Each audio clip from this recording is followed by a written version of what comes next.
So this is the beauty and the ugliness of Indian society is, in this society, we have the freedom to create our own gods, okay?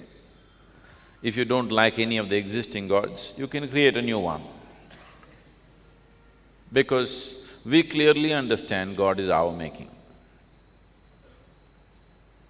So we created 33 million gods and goddesses.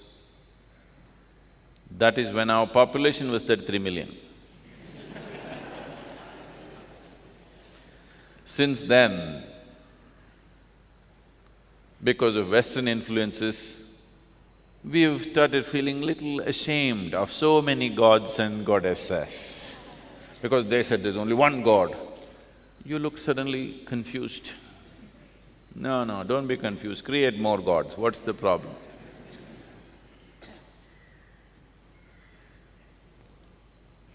What's the problem? Because somebody said, an elephant god. Now you, when you see an elephant, you do this, nice. Somebody told you, cow is a god, you do this, nice. If somebody told you, ant is a god, you would have walked little more gently and carefully. Would it make you a better human being or no? If somebody told you tree is a god, you bowed down to it, you wouldn't think of simply cutting it down. If somebody told you the person in front of you is God, that's why you did this when you see people, because it doesn't matter this person's body, her mind, her nonsense, it doesn't matter. There is a dimension within her which you bow down to, which makes you behave in a certain way. Otherwise you would look at her in a different way, isn't it? So when there were 33 million people, we created 33 million gods and goddesses. Since then you lost your imagination. Yes Since then you lost your imagination and trying to reduce the number of gods and goddesses, don't do that. We need 1.2 billion gods and goddesses. So behind no particular god a crowd gathers. Everybody has their own, then no problem.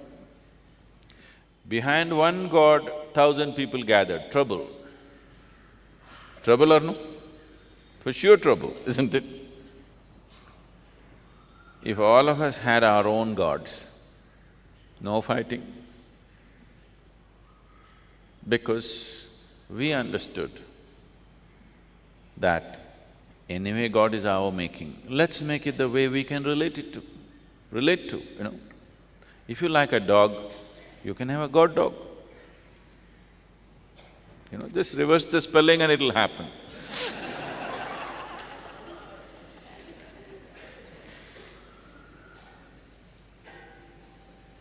You don't know whether God loves you or not, but your dog loves you for sure. Any doubt? God loves you or not, many times you had doubt.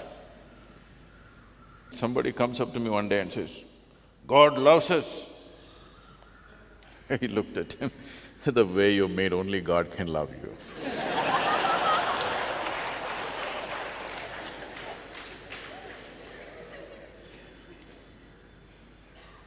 God loves you doesn't mean anything. You create something and He loves you, doesn't mean anything. If you made yourself in such a way nobody can help loving you, that's something, isn't it? So, this was a fabulous culture because you were given the freedom, the ultimate freedom of creating the god that you want, Ishta Devata, a god of your choice. But because people over generations did not understand the significance of the freedom that was offered to them, if you conduct your freedom irresponsibly, freedom becomes the worst thing, isn't it? Yes or no? So today you ended up with 24 gods and goddesses in your house, in your local puja room.